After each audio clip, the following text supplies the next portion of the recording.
হতাশা থেকে মুক্তির জন্য কি আমল করা যায়? নতুন জামা পরে কি নামাজ হবে? বেকার অবস্থা বিবাহ করা ইসলামের সমর্থন করে কিনা? নাভির নিচের পশম পরিষ্কার করার পরে গোসল ছাড়া কি সালাত আদায় করা যাবে? স্বামী মারা গেলে স্ত্রী কি বাধ্যতামূলকভাবে সাদা শাড়ি পরতে হবে?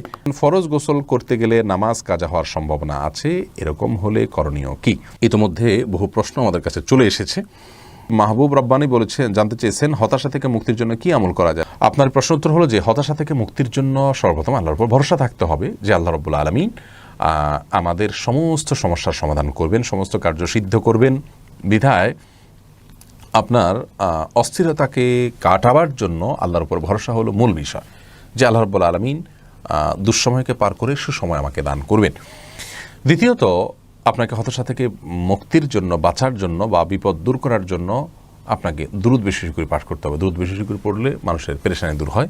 ইস্তেগফারটাও আপনি বেশি করে পড়বেন, এর মাধ্যমে আল্লাহ তাআলা পেরেশানি দূর করেন। দোয়া ইউনুসটা বেশি করে পড়বেন, রব্বানা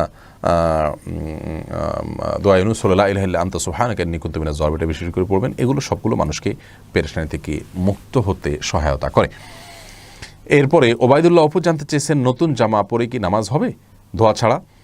ভাই ওবায়দুল্লাহ, আপনার প্রশ্ন উত্তর হলো নতুন জামা পরে নামাজ হবে, কোনো অসুবিধা নেই, ধোয়া জরুরি না। অনেকে মনে করেন নতুন জামা পরলে, নতুন জামা কিনলে অথবা আপনার নতুন বিছানা চাদর কিনলে বা নতুন বিছানা কিনলে, কার্পেট কিনলে সেগুলো পরিষ্কার করে তারপরে সালাত আদায় করতে হবে। এই ধারণাটা সঠিক নয়। কারণ হলো নতুন কোনো জিনিসে নাপাক লেগে আছে এটার কোনো প্রমাণ নেই। কোনো পোশাকে নাপাক লেগে থাকার কোনো প্রমাণ না থাকলে সন্দেহাবর্ত এটাকে নাপাক মনে করার কোনো কারণ, এটা কারখানায় তৈরি হয়, সেখানে নাপাক লাগার সম্ভাবনাও আপাত দৃষ্টিতে নাই। অতএব আপনি কেন সেটাকে সন্দেহ করে নাপাক মনে করতে যাবেন? বিধায় নতুন এটা পরে আপনি সালাত আদায় করতে পারেন। হ্যাঁ, আপনি ওইটাকে অন্য কোনো কারণ যদি ধুয়ে তারপর সালাত আদায় করেন সেটা ভিন্ন বিষয়, কিন্তু পাক নাপাকের ইস্যুতে অন্তত এটাকে ধুয়ে সালাত আদায় করার কোনো প্রয়োজন নেই।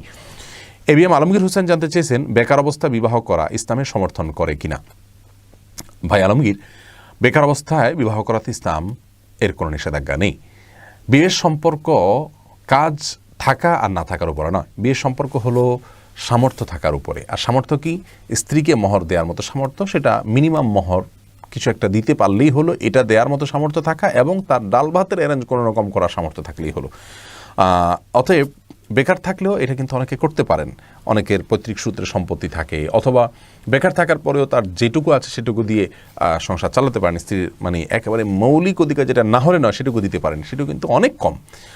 কোনো রকম বেঁচে থাকার উপকরণ এবং আপনার মোহর দেওয়ার মতো ব্যবস্থা শুরুতে থাকলেই তিনি বিয়ে করতে পারেন, কোনো অসুবিধা নেই। এমনি মকসুদুল ইসলাম, আপনি জানতে চেয়েছেন, নাভির নিচের পশম পরিষ্কার করার পরে গোসল ছাড়া কি সালাত আদায় করা যাবে? যাবে।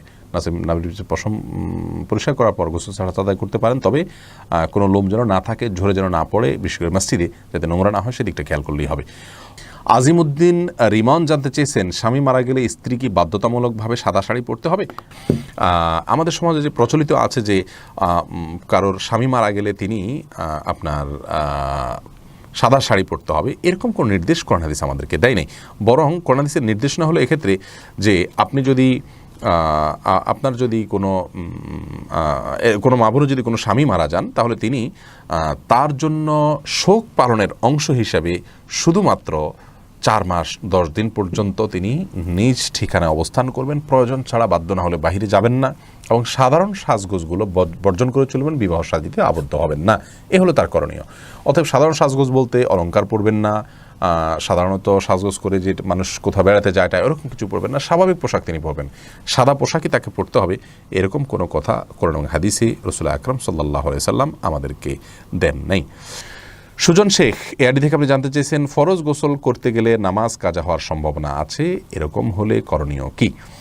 দেখুন, ফরজ গোসল করতে গেলে যদি মনে হয় আপনার নামাজ কাজা হয়ে যেতে পারে, এরকম পরিস্থিতিতে আপনাকে ফরজ গোসল ছেড়ে তায়াম্মুম করে সালাত আদায় করার কোনো সুযোগ নেই। কারণ অপবিত্র অবস্থায় সালাত আদায় করা যায় না।